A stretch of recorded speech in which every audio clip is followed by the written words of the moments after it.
बोले आदि शक्ति मैया की जय, ठाकुर देव महाराज की जय, भैया लंगुरवा की जय।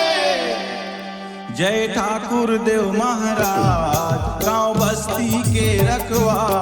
जय ठाकुर देव महाराज गांव बस्ती के रखवा। जय ठाकुर देव महाराज गांव बस्ती के जगवा।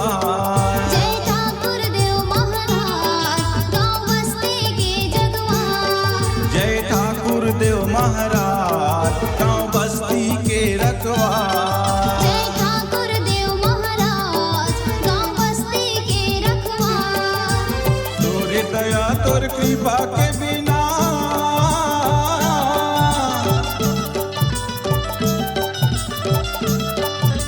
तोरे दया तोर कृपा के बिना जग लागे अंधिया। जय ठाकुर देव महाराज गांव बस्ती के रखवा। जय ठाकुर देव महाराज गांव बस्ती के रखवा। जय ठाकुर देव महाराज गांव बस्ती के रखवा।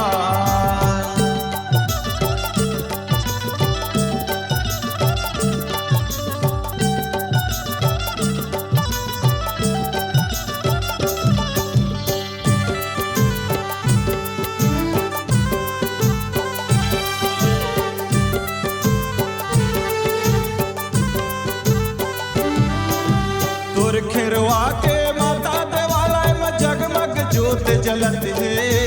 जगमग ज्योति जलत है गदेवा, जगमग ज्योति जलत है। तोर खेरवा के माता देवालय में जगमग ज्योत जलत है। जगमग ज्योति जलत है गदेवा, जगमग ज्योति जलत है।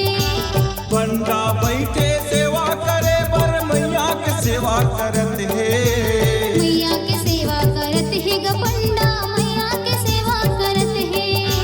पंडा बैठे सेवा करे बर मैया के सेवा करत है। मैया के सेवा करत है ग पंडा, मैया के सेवा करत है। काल हिंगुला आज बुढ़ी बाई के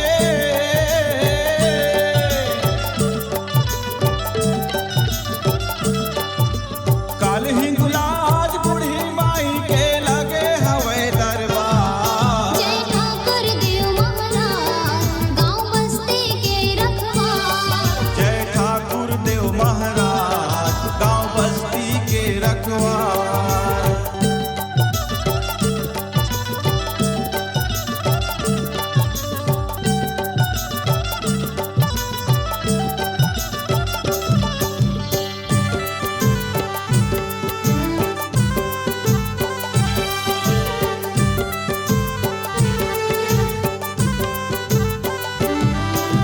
दाई के अंगना में से वजस गाँव है बजा के ढोल नगाड़ा।